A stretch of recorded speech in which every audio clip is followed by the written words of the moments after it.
Capítulo 15. Magdalena. Las náuseas y el dolor iban y venían como un torbellino cada vez más cerrado. Clary solo podía ver manchas de colores.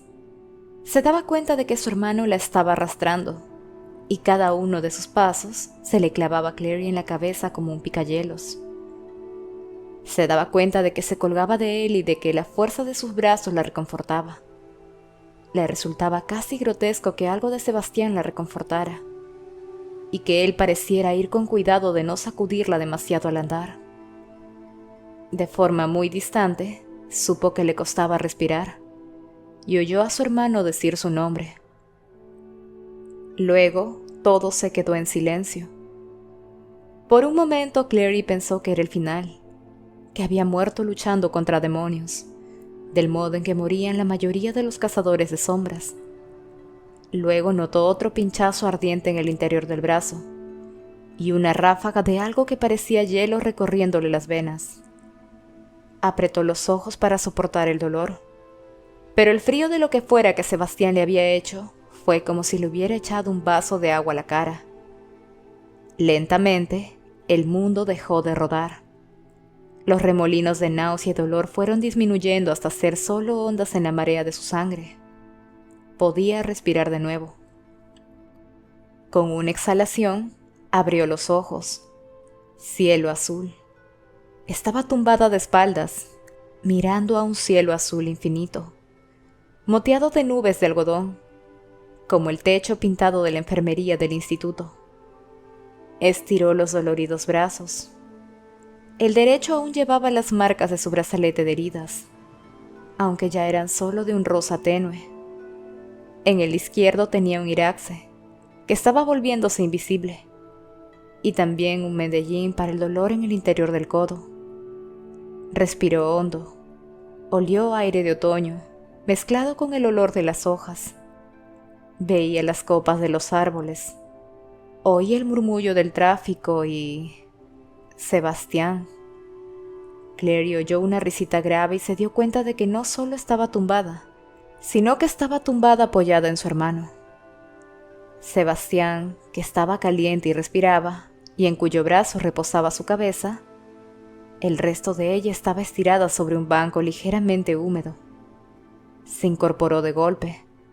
Sebastián volvió a reír. Se hallaba sentado en el extremo de un banco con unos elaborados apoyabrazos en un parque. Tenía la bufanda doblada sobre su regazo, donde ella había estado apoyada, y estiraba el brazo que no le había estado rodeando sobre el respaldo del banco. Se había desabrochado la camisa blanca para ocultar las manchas de ícor. Debajo llevaba una camiseta gris lisa. El brazalete plateado brillaba en su muñeca. La contemplaba divertido con sus ojos negros, mientras ella se apartaba de él tanto como podía en el banco. «Es bueno que seas de baja estatura», dijo él. «Si fueras más alta, cargarte habría sido muy molesto». «¿Dónde estamos?» Clary tuvo que esforzarse para mantener la voz firme. «En los jardines de Luxemburgo», contestó él. «Es un parque muy bonito. Tenía que llevarte a algún lugar donde pudieras estirarte, y en medio de la calle no me pareció una buena idea». «Sí, claro. Existe una palabra para dejar a alguien morir en medio de la calle. Homicidio vehicular». «Esos son dos palabras, y creo que, técnicamente, solo es homicidio vehicular si atropellas a alguien». Se frotó las manos como para calentárselas. «Y de todas formas, ¿por qué iba a dejar de morir en medio de la calle después de esforzarme tanto en salvarte?» Ella tragó saliva y se miró el brazo. Las heridas eran aún más tenues. Si no hubiera sabido dónde buscarlas, seguramente ni las habría notado. «¿Y por qué?» «¿Por qué qué?» «Me has salvado la vida». «Eres mi hermana». Ella volvió a tragar. Bajo la luz de la mañana, el rostro de Sebastián tenía algo de color. Vio unas leves quemaduras en el cuello, donde el licor del demonio le había salpicado. «Nunca antes se había importado que fuera tu hermana». «¿De verdad?» Sus negros ojos la recorrieron de arriba abajo. Clary recordó la vez que Jace había entrado en su casa, cuando ella se estaba muriendo por el veneno del demonio rapiñador contra el que había luchado. Quizás ellos dos se parecían más de lo que nunca había querido pensar, incluso antes del hechizo que los había unido. Nuestro padre está muerto, continuó él. No tenemos más parientes. Tú y yo somos los últimos Morgenstern. Eres mi única oportunidad de tener a alguien cuya sangre también corra por mis venas. Alguien como yo. Sabías que te estaba siguiendo, afirmó Clary. Claro que sí. Y me has dejado. Quería ver cómo te las arreglabas, y admito que no pensaba que llegaras a seguirme allá abajo. Eres más valiente de lo que pensaba. Cogió la bufanda del regazo y se la echó al cuello. El parque estaba comenzando a llenarse de turistas con mapas, padres con hijos de la mano, viejos que fumaban en pipas sentados en otros bancos como aquel. Nunca habrías podido ganar esa pelea. Quizás sí. Él sonrió de medio lado, un instante, como si no pudiera evitarlo. Tal vez. Ella se restregó las botas en la hierba que estaba mojada de rocío. No iba a darle las gracias a Sebastián. No por nada. ¿Por qué tratas con demonios?, preguntó. Los oí hablando de ti. Sé lo que estás haciendo. No lo sabes. La sonrisa había desaparecido, y el tono de superioridad estaba de vuelta. Primero, esos no eran los demonios con los que estaba tratando. Esos eran sus guardias. Por eso estaba en otra sala, y por eso yo no estaba allí. Los demonios de Ahak no son muy listos, aunque son crueles, duros y protectores. Así que tampoco es que estuvieran muy informados de lo que pasaba. Solo repetían comentarios que habían oído de sus amos, demonios mayores. Con esos era con los que me estaba reuniendo. ¿Y se supone que eso debe tranquilizarme? Él se inclinó hacia ella sobre el banco. No estoy tratando de tranquilizarte. Estoy tratando de decirte la verdad. Entonces, no me extraña que parezcas tener un ataque de alergia, replicó ella, aunque eso no era precisamente cierto. Sebastián parecía molestamente tranquilo, aunque la curva del mentón y el pulso en la sien le dijeron a Clary que aquella calma era fingida. Los Ahak dijeron que ibas a darles este mundo a los demonios. Bueno, ¿eso suena a algo que yo fuera a hacer? Ella solo lo miró. Pensaba que habías dicho que me darías una oportunidad, continuó él. No soy el mismo que cuando me conociste en Alicante. Su mirada era clara. Además, no soy la única persona a la que has conocido que creía en Valentine. Era mi padre, nuestro padre. No es fácil dudar de las cosas en las que te han enseñado a creer de niño. Clary se cruzó de brazos. El aire era claro y frío, con un toque invernal. Bueno, eso es cierto. Valentine se equivocaba, dijo él.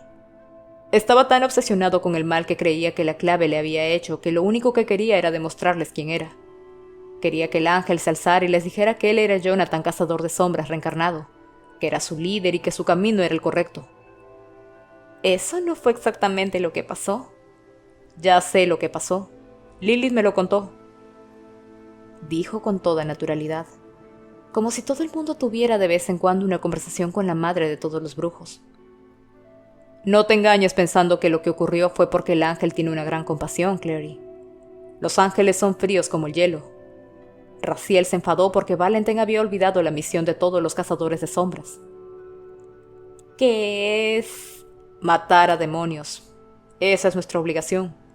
Sin duda debes de haber oído que, en los últimos años, están entrando cada vez más demonios en nuestro mundo, y que no tenemos ni idea de cómo mantenerlos fuera, ¿no? Un vago recuerdo le vino a la cabeza. Algo que había dicho Jace hace casi toda una vida. La primera vez que habían ido a la ciudad silenciosa. Tal vez podamos evitar que entren aquí, pero nadie ha conseguido nunca averiguar cómo hacer eso. De hecho, cada vez llegan más. En el pasado solo se trataba de pequeñas invasiones demoníacas que podían contenerse fácilmente, pero desde que tengo uso de razón, cada vez son más los que se filtran a través de las salvaguardas. La clave se pasa el tiempo enviando a cazadores de sombras, y en muchas ocasiones no regresan. Se aproxima una gran guerra contra los demonios. y la preparación de la clave es absolutamente deplorable, explicó Sebastián. En eso mi padre tenía razón. Están tan aferrados a sus costumbres que son incapaces de prestar atención a los avisos y cambiar. Yo no deseo la destrucción de los subterráneos, como hacía Valentine, pero me preocupa que la ceguera de la clave condene el propio mundo que protegen los cazadores de sombras. ¿Quieres que me crea que te importa que se destruya este mundo? Bueno, vivo aquí, contestó Sebastián, más amable de lo que ella se esperaba. Y a veces, las situaciones extremas exigen medidas extremas. Para destruir al enemigo puede ser necesario comprenderlo, incluso tratar con él. Si logro que esos demonios mayores confíen en mí, entonces podré atraerlos aquí, donde pueden ser destruidos, y a sus seguidores también. Eso debería cambiar las cosas. Los demonios sabrían que este mundo no es tan fácil para ellos como se habían pensado. Clary negó con la cabeza. ¿Y con qué vas a hacerlo? ¿Solo Jace y tú? Son bastante impresionantes, no me malinterpretes, pero incluso ustedes dos. Sebastián se puso en pie. ¿De verdad no te imaginas que pueda haber pensado esto al detalle, verdad? La miró. El viento del otoño le revolvía el cabello por el rostro. Ven conmigo, quiero enseñarte algo. Clary vaciló un instante. Jace. Sigue durmiendo, créeme, lo sé. Le tendió la mano. Ven conmigo, Clary. Si no puedo hacerte creer que tengo un plan, quizá pueda demostrártelo. Ella lo miró fijamente. Le pasaban por la cabeza imágenes como confeti revuelto. La tienda de trastos en Praga, su anillo de hora con forma de hoja cayendo en oscuridad, Jace cogiéndola en el reservado del club, las peceras de cadáveres, Sebastián con un cuchillo serafín en la mano. Demostrártelo. Ella lo cogió de la mano y dejó que él ayudara a ponerse en pie.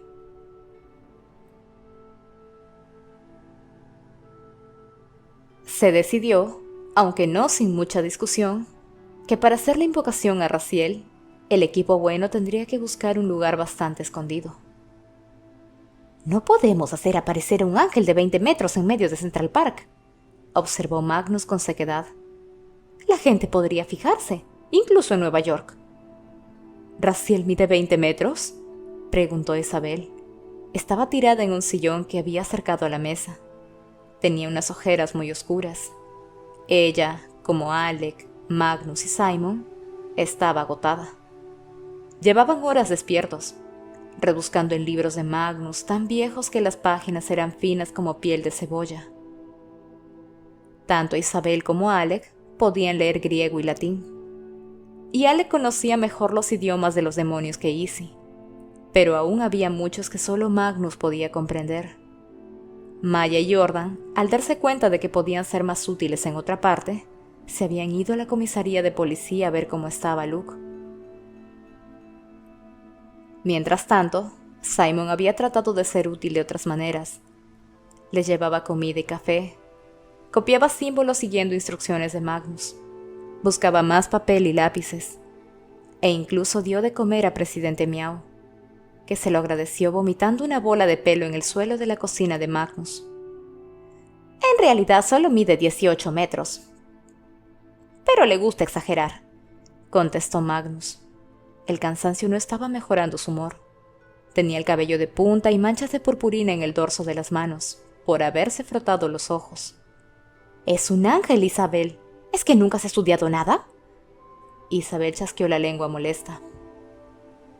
Valentine invocó a un ángel en su sótano. No veo por qué necesitas tú todo ese espacio. Porque Valentine era mucho más formidable que yo, replicó Magnus y dejó caer su pluma. Mira. No le grites a mi hermana, lo reprendió Alec. Lo dijo en voz baja, pero con fuerza en las palabras. Magnus lo miró sorprendido. Alec continuó. Isabel, el tamaño de los ángeles, cuando aparecen en la dimensión terrenal, varía dependiendo de su poder. El ángel a quien invocó Valentine era de un rango inferior a Raziel, y si fuera a invocar a un ángel de un rango superior, como Miguel o Gabriel, yo no podría hacer ningún hechizo que los atara, ni siquiera un momento, aportó Magnus con voz apagada. En parte, invocamos a Raziel porque esperamos que, como creador de los cazadores de sombras, tengo una compasión especial, o al menos alguna compasión, por su situación. Un ángel menos poderoso tal vez no podría ayudarnos, pero un ángel más poderoso... Bueno, si algo fuera mal... Podría no ser yo el único en morir, concluyó Simon. Magnus parecía afligido, y Alec miró hacia los papeles que se acumulaban en la mesa. Isabel puso la mano sobre la de Simon. No me puedo creer que realmente estemos sentados aquí hablando de invocar un ángel, dijo ella. Durante toda mi vida he jurado por el nombre del ángel. Sabemos que nuestro poder procede de los ángeles, pero la idea de ver uno no me lo puedo ni imaginar. Cuando trato de pensarlo, la idea me resulta demasiado grande. Se hizo el silencio en la mesa. Había cierta oscuridad en los ojos de Magnus que hizo pensar a Simon si habría visto alguna vez a un ángel. Se le ocurrió que quizá debería preguntárselo, pero el timbre de su móvil le evitó tener que decidir. «Un segundo», murmuró, y se puso en pie. Abrió la tapa del móvil y se apoyó en una de las columnas del loft. Era un mensaje de texto. Varios en realidad, de Maya. «Buenas noticias. Lube está despierto y hablando. Parece que se va a poner bien». Simon sintió un gran alivio. Por fin buenas noticias. Cerró el móvil y se tocó el anillo que llevaba en el dedo. ¿Clary? Nada. Se tragó los nervios, seguramente estaría dormida. Alzó los ojos y se encontró a los otros tres mirándolo fijamente. «¿Quién era?», preguntó Isabel. «Maya, dice que Luke está despierto y hablando, que se va a poner bien». Hubo un resonar de voces aliviadas, pero Simon aún seguía mirándose el anillo. «Me ha dado una idea». Isabel se había puesto en pie para ir hacia él. Al oír aquello, se detuvo, preocupada. Simon supuso que no podía culparla. En los últimos tiempos sus ideas habían sido suicidas. «¿Cuál?», preguntó ella. «¿Qué necesitamos para invocar a Raziel? ¿Cuánto espacio?», inquirió Simon. Magnus dejó de mirar el libro. «Como un par de kilómetros cuadrados, al menos. Estaría bien que hubiera agua, como el lago Lynn, la granja de Luke», sugirió Simon. «A las afueras, 1 o 2 horas. Ahora debería estar cerrada, pero sé cómo llegar allí. Y hay un lago, no tan grande como el Lynn, pero...». Magnus cerró el libro que tenía en la mano. «No es mala idea, Simus». «Unas pocas horas», dijo Isabel mirando el reloj. «Podríamos estar allí a...». «Oh, no», la cortó Magnus. Apartó el libro. «Aunque tu entusiasmo sea impresionante e ilimitado, Isabel, por ahora estoy demasiado agotado para hacer bien un hechizo de invocación. Y esto no es algo con lo que quiera correr ningún riesgo. Creo que todos estaremos de acuerdo». «¿Entonces cuándo?», preguntó Alec. «Al menos necesitamos dormir un poco», contestó Magnus. «Propongo que nos marchemos a primera hora de la tarde. Simon, llama mientras tanto a ver si Jordan te presta la camioneta. Y ahora», apartó el resto de papeles, «me voy a dormir. Isabel, Simon, pueden usar de nuevo la habitación si quieren». «Habitaciones diferentes sería mejor», murmuró Alec. Isabel miró a Simon con ojos oscuros e interrogantes, pero él ya estaba sacando el móvil del bolsillo. «De acuerdo», dijo. «Volveré al mediodía, pero por ahora tengo algo importante que hacer». De día, París era una ciudad de calles estrechas y curvas que daban a amplias avenidas. Añejos edificios dorados con techos de tejas de colores y un brillante río que la cortaba como la cicatriz de un duelo. Sebastián, a pesar de haber dicho que iba a demostrar a Clary que tenía un plan, no habló demasiado mientras recorrían una calle flanqueada de galerías de arte y tiendas donde vendían libros viejos y polvorientos, hasta llegar al Quai des Grands Augustins, en la orilla del río. Un viento fresco soplaba desde el Sena, y Clary se estremeció. Sebastián se sacó la bufanda del cuello y se la pasó a Clary. Era de tweed blanco y negro entremezclado, aún caliente de haber estado en su cuello. «No seas estúpida», dijo él. «Tienes frío, póntela». Clary se la enrolló en el cuello. «Gracias», dijo instintivamente, e hizo una mueca. Ya estaba. Le había dado las gracias a Sebastián. Esperó que un rayo cayera desde las nubes y la partiera, pero no pasó nada. Él echó una extraña mirada. ¿Estás bien? Parece que vas a estornudar. Estoy bien. La bufanda olía a colonia de cítricos y a chico. No estaba segura de a qué había pensado que iba a oler. Siguieron caminando. Esta vez Sebastián acortó el paso y caminó a su lado, explicándole que los barrios de París iban por números y que estaban cruzando de sexto al quinto, el barrio latino, y que el puente que veían en la distancia era el puente Saint-Michel. Clary se fijó en que se cruzaban con muchos jóvenes, chicas de su edad un poco mayores, muy elegantes en pantalones ajustados y tacones altos, y cabello largo volando al viento del Sena. Bastantes se detuvieron para mirar a Sebastián con admiración, pero él no pareció notarlo. Jace lo habría notado, pensó Clary. Sebastián era despampanante, con su cabello blanco como el hielo y los ojos negros. La primera vez que lo había visto ya lo había encontrado atractivo, aunque entonces llevaba el cabello teñido de negro y no le quedaba tan bien, la verdad. Estaba mejor así. La palidez del pelo le daba un poco de color a la piel. Le resaltaba los ojos, los altos pómulos y la elegante forma del rostro. Sus pestañas eran increíblemente largas, de un tono más oscuro que el cabello, y se le curvaban ligeramente igual que las de Jocelyn. Era tan injusto. ¿Por qué ella no había heredado las pestañas curvadas de la familia?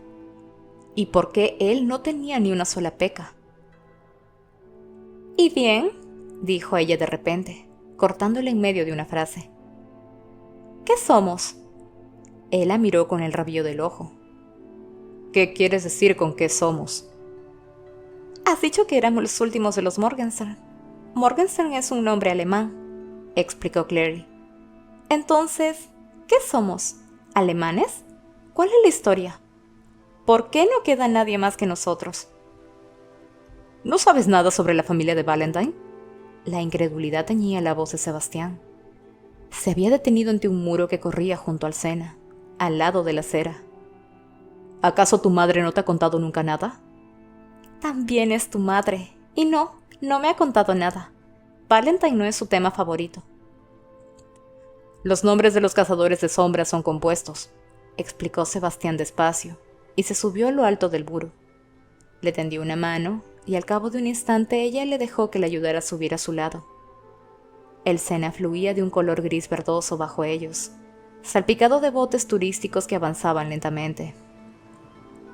Fairchild, Lygood, Whitelaw, Morgenstern. Significa estrella matutina. Es un apellido alemán, pero la familia era suiza. ¿Era? Valentine era hijo único, respondió Sebastián.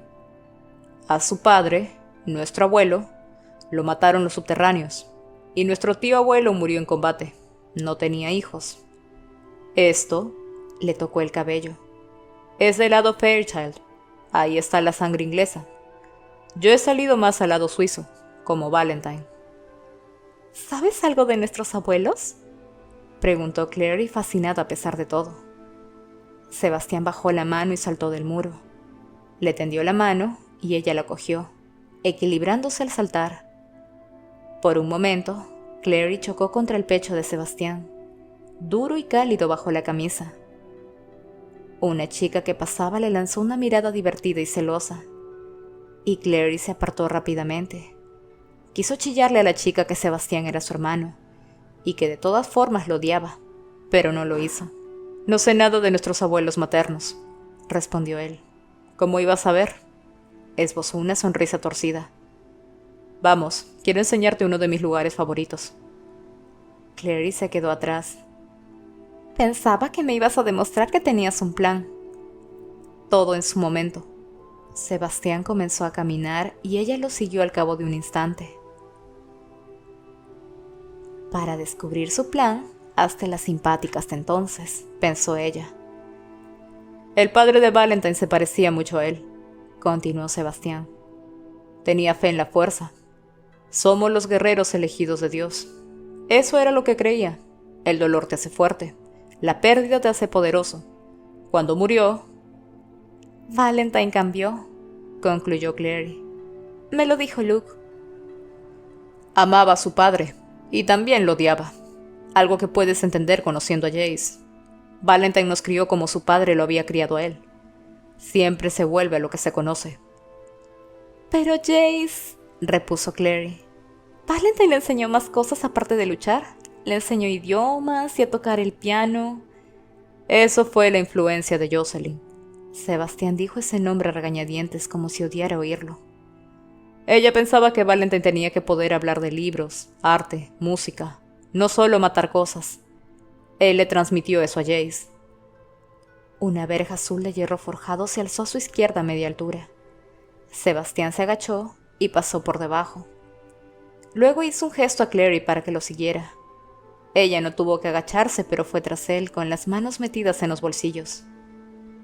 ¿Y tú qué?, preguntó ella. Él alzó las manos. Eran inconfundiblemente las manos de su madre.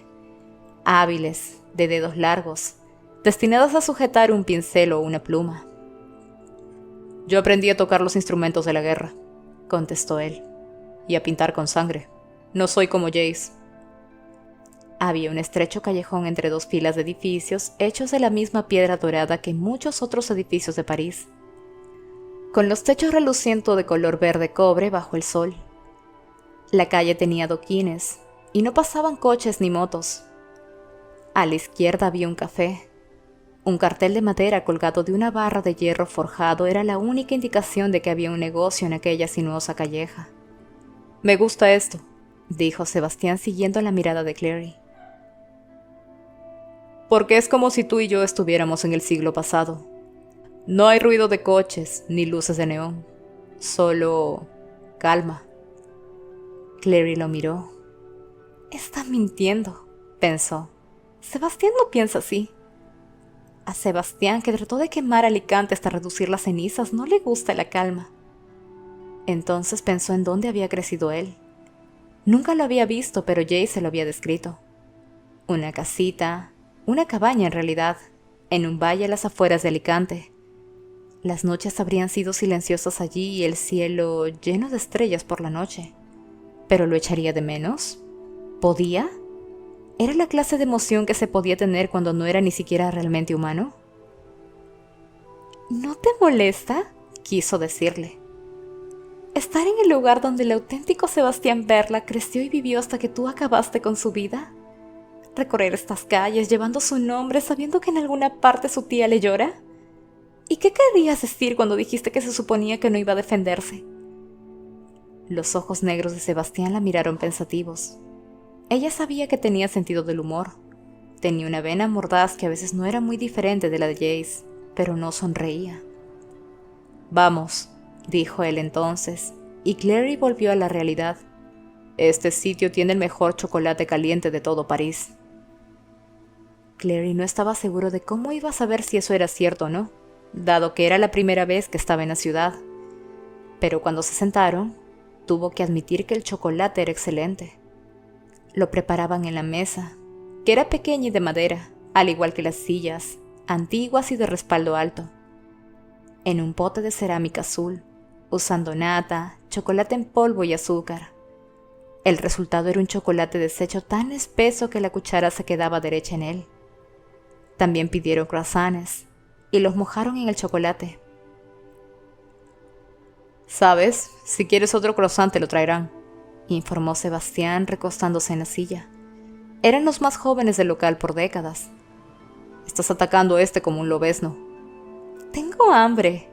Clary se encogió de hombros. Mira, si quieres hablarme, háblame. Convénceme.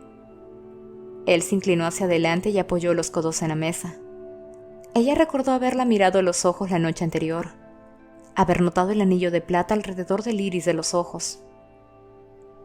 Estaba pensando en lo que dijiste anoche. Anoche estaba alucinando. No recuerdo lo que te dije. Me preguntaste a quién pertenecía, respondió Sebastián. Clary se detuvo con la taza de chocolate a medio camino de la boca. ¿Ah, sí? Sí. Él le escrutó el rostro. Y no tengo la respuesta. Clary dejó la taza. De repente se sentía muy incómoda. No tienes que pertenecer a nadie, repuso. Es solo una manera de hablar. Bueno, déjame que te pregunte algo, dijo Sebastián. ¿Crees que puedes perdonarme? Quiero decir, ¿crees que el perdón es posible para alguien como yo? No lo sé. Claire agarró el borde de la mesa. Quiero decir, no sé mucho sobre el perdón como concepto religioso, solo del tipo normal de perdonar a la gente. Respiró hondo, sabiendo que estaba farfullando. Había algo en la mirada fija de Sebastián sobre ella, como si esperara que Claire le diera la respuesta a preguntas que nadie más podía responder. Sé que tienes que hacer cosas, ganarte el perdón, cambiar, confesarte, arrepentirte y compensar. Compensar, repitió Sebastián. Compensar lo que has hecho. Miró su taza. No había manera de compensar las cosas que Sebastián había hecho, al menos no de una manera que tuviera sentido.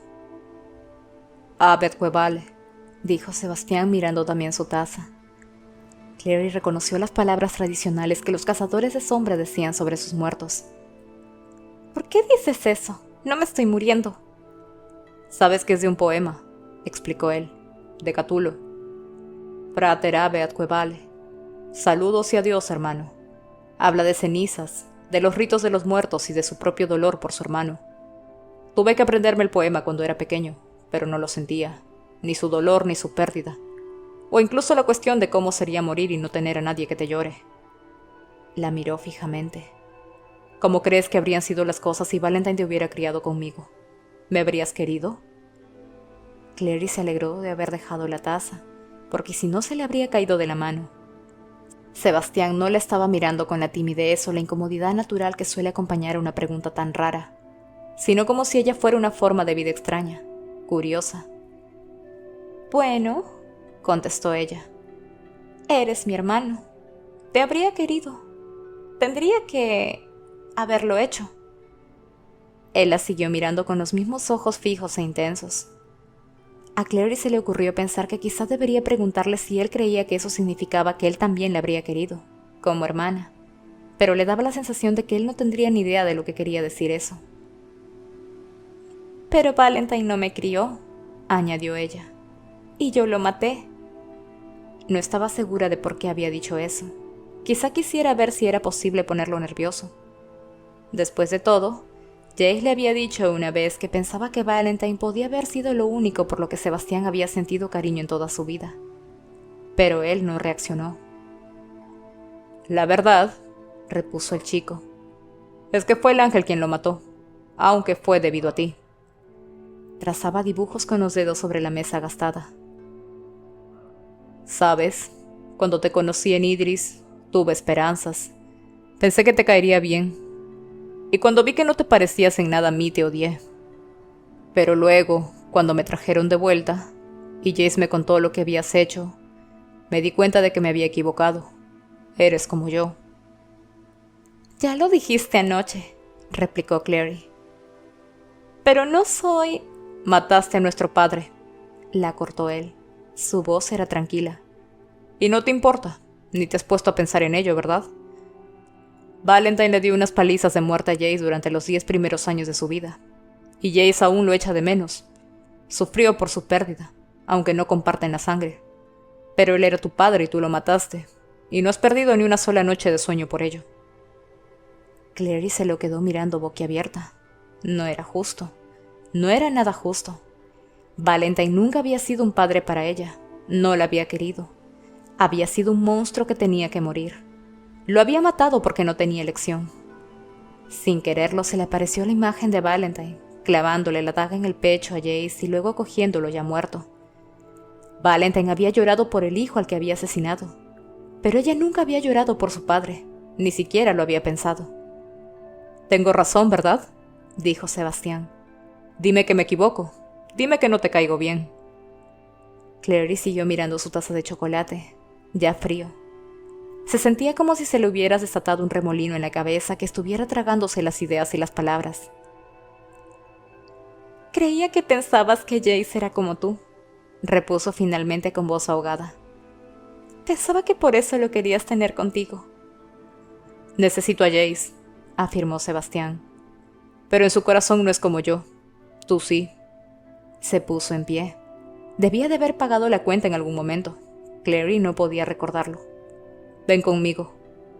Le tendió la mano. Ella se puso en pie sin cogérsela y volvió a ponerse la bufanda, sin pensarlo. El chocolate que había bebido era como ácido retorciéndosele en el estómago. Siguió a Sebastián fuera del café y al callejón, donde él estaba mirando al cielo azul. No soy como Valentine, insistió Clary, que se detuvo a su lado. Nuestra madre... Tu madre, replicó Sebastián. Me odiaba. Me odia, ya la viste. Trató de matarme. ¿Quieres decirme que ha salido tu madre? Pues muy bien. Jocelyn Fairchild es despiadada. Siempre lo ha sido. Durante meses, quizá años, fingió amar a nuestro padre para poder reunir información y traicionarlo. Ella ideó el alzamiento y vio cómo masacraban a todos los amigos de su marido. Te robó los recuerdos. ¿La has perdonado? Y cuando huyó de Idris, ¿de verdad crees que alguna vez pensó en llevarme con ella? Debió de quedarse muy aliviada al creer que yo había muerto. ¡No es cierto!, exclamó Clary. Tenía una caja con cosas de cuando eras bebé. Solía sacarle y llorar sobre ella, todos los años por tu cumpleaños, y sé que tú la tienes ahora en tu habitación. Sebastián retorció los labios elegantes y finos. Se apartó de ella y comenzó a caminar por el callejón. ¡Sebastián!, lo llamó Clary. ¡Sebastián, espera! No estaba segura de por qué quería que él regresara. Era cierto que no tenía ni idea de dónde se encontraba o de cómo volver al apartamento, pero era más que eso. Quería quedarse y pelear, probarle que ella no era como él decía. Alzó la voz en un grito. ¡Jonathan Christopher Morgenstern! Él se detuvo y se volvió lentamente, ladeando la cabeza para mirarla. Ella fue hacia él, y él la observó caminar con los negros ojos entrecerrados. «Apuesto que ni siquiera sabes cuál es mi segundo nombre», lo desafió ella. «Adele», lo dijo de una forma musical, con una familiaridad que a Clary le resultó incómoda. «Clarissa Adele». Ella llegó junto a él. «¿Por qué Adele? No lo he sabido nunca». «Ni yo tampoco», respondió él. «Sé que Valentine no quería llamarte Clarissa Adele. Quería llamarte Serafina, como su madre, nuestra abuela». Se volvió y siguió caminando. En esta ocasión ella se mantuvo a su lado. «Murió de un ataque al corazón después de que mataran a nuestro abuelo. Valentine siempre decía que había muerto de pena». Clary pensó en Amatis, que nunca había olvidado su primer amor, Stephen. Pensó en el padre de Stephen, que había muerto de pena, en la inquisidora, toda su vida dedicada a la venganza, en la madre de Jace, que se cortó las muñecas cuando su marido murió. Antes de conocer a los Nephilim, habría dicho que era imposible morir de pena. Sebastián soltó una risita seca. «Nuestro cariño no es como el que se profesan los mundanos», repuso él. «Bueno, a veces sí, claro. No todo el mundo es igual. Pero los lazos entre nosotros tienden a ser muy intensos e irrompibles. Por eso nos cuesta tanto relacionarnos con los que no son como nosotros. Subterráneos, mundanos». «Mi madre se va a casar con un subterráneo», replicó Clary dolida. Se habían detenido delante de un edificio de piedra con contraventanas pintadas de azul, casi al final del callejón. «Una vez él fue Nephilim», repuso Sebastián. «Y mira a nuestro padre. Tu madre lo traicionó y lo dejó, y él aún se pasó el resto de su vida esperando volver a encontrarla y convencerla de que regresara con él. Ese armario lleno de ropa...» meneó la cabeza. «Pero Valentine le dijo a Jace que el amor es una debilidad», dijo Clary. «Que te destruye». ¿No pensarías eso si te pasaras media vida buscando una mujer aunque te odie a muerte? ¿Por qué no puedes olvidarla? Si tuvieras que recordar que la persona que más has amado en el mundo te cuchilló por la espalda y retorció el cuchillo». Se inclinó hacia ella un momento, mientras hablaba, y su aliento agitó el cabello de Clary. «Quizá tú seas más como tu madre que como nuestro padre. Pero... ¿y qué importa? Tienes la crueldad en los huesos y hielo en el corazón, Clarissa. No me digas que no». Él se apartó antes de que ella pudiera contestarle, y subió el escalón delantero de la casa de contraventanas azules. Había una fila de timbres en la pared junto a la puerta, cada uno con un nombre escrito a mano en una plaquita al costado. Apretó el timbre junto al nombre de Magdalena y esperó. Al cabo de un momento, una voz rasposa se oyó en el interfono. «¿Quizla?» «C'est la fille de Valentine», contestó él. «Nous avions rendez-vous». Hubo un silencio, y luego se oyó el zumbido de la puerta al abrirse. Sebastián la empujó y la sujetó abierta, educadamente, para que Clary pasara ante él. La escalera era de madera, tan gastada y pulida como del costado de un barco. Subieron en silencio hasta el último piso, donde la puerta estaba entreabierta. Sebastián entró primero y Clary lo siguió. Se encontró en un espacio grande e iluminado por la luz del exterior. Las paredes eran blancas igual que las cortinas. Por una de las ventanas pudo ver la calle de abajo, flanqueada de restaurantes y boutiques. Pasaban coches, pero su sonido no parecía penetrar en el apartamento. El suelo era de madera pulida, los muebles de madera pintada de blanco, y los sofás tapizados cubiertos de almohadones de colores. Una sección del apartamento estaba montada como una especie de estudio. La luz caía por las claraboyas sobre una larga mesa de madera. Había caballetes con trapos encima para ocultar su contenido. Un mono manchado de pintura colgaba de un gancho de la pared. Junto a la mesa había una mujer. Clary habría supuesto que tendría más o menos la edad de Jocelyn, si no fuera porque varios factores enmascaraban su edad. Llevaba un mono negro sin forma que le ocultaba el cuerpo. Solo estaban al descubierto las blancas manos, el rostro y el cuello. En ambas mejillas tenía tatuada una gruesa runa negra que le iba desde el rabillo del ojo hasta los labios. Clary nunca había visto esas runas, pero notó su significado: poder, habilidad, capacidad manual. La mujer tenía un espeso cabello rojizo oscuro, que le cayó ondulado hasta la cintura y los ojos. Cuando los alzó, eran de un peculiar color naranja plano, como una llama agonizante. La mujer juntó las manos ante sí. «Tu Dr. Jonathan Morgenstern, ¿es del Cesta Sur? Yo pensé que...» «Soy Jonathan Morgenstern», afirmó Sebastián. «Y esta es mi hermana, sí, Clarissa. Por favor, no hables en francés delante de ella, no lo entiende». La mujer carraspeó. «Mi inglés está muy oxidado, no lo he usado en años». «A mí me parece lo bastante bueno. Clarissa, esta es la hermana Magdalena, de las hermanas de hierro». Clary se quedó sin palabras de la sorpresa. «Pero creía que las hermanas de hierro nunca dejaban su fortaleza». «No la dejan», repuso Sebastián. «A no ser que hayan caído en desgracia porque se descubriera su participación en el alzamiento». «¿Quién crees que armó el círculo?», sonrió a Magdalena sin ninguna alegría. «Las hermanas de hierro son hacedoras, no luchadoras, pero Magdalena escapó de la fortaleza antes de que se descubriera su participación en el alzamiento». «En 15 años no había vuelto a saber nada de los Nephilim, hasta que tu hermano se puso en contacto conmigo», explicó Magdalena. Era difícil decir a quién miraba al hablar. Sus ojos inexpresivos parecían no parar de moverse, pero resultaba evidente que no era ciega. «¿Es cierto? ¿Tienes el material?» Sebastián metió la mano en una bolsa que le colgaba del cinturón de las armas y sacó un trozo de lo que parecía cuarzo. Lo dejó sobre la larga mesa y un rayo perdido de sol, al pasar por la claraboya, pareció encenderlo desde dentro. Clary tragó aire. Era el adamas de la tienda de trastos en Praga. Magdalena soltó una exhalación siseante. La hermana de hierro rodeó la mesa y puso las manos sobre las damas. Estas, también con las cicatrices de múltiples runas, le temblaban. «Adamas», susurró. «Han pasado años desde la última vez que toqué el material santo». «Es todo tuyo para trabajar», dijo Sebastián. «Cuando acabes, te pagaré con más de él. Eso es si crees que puedas crear lo que te pedí». Magdalena se cuadró los hombros. «¿Acaso no soy una hermana de hierro? ¿Acaso no hice los votos?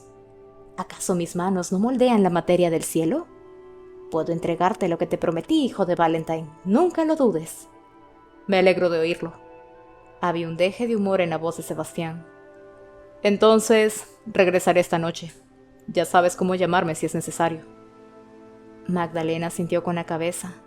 Toda su atención estaba concentrada en la sustancia traslúcida. La acarició con los dedos. Sí, puedes irte. Sebastián asintió y dio un paso atrás. Clary vaciló. Quería agarrar a la mujer, preguntarle qué le había pedido Sebastián que hiciera y por qué había vulnerado la ley de los acuerdos para trabajar junto a Valentine. Magdalena, como si notara su vacilación, la miró y sonrió levemente.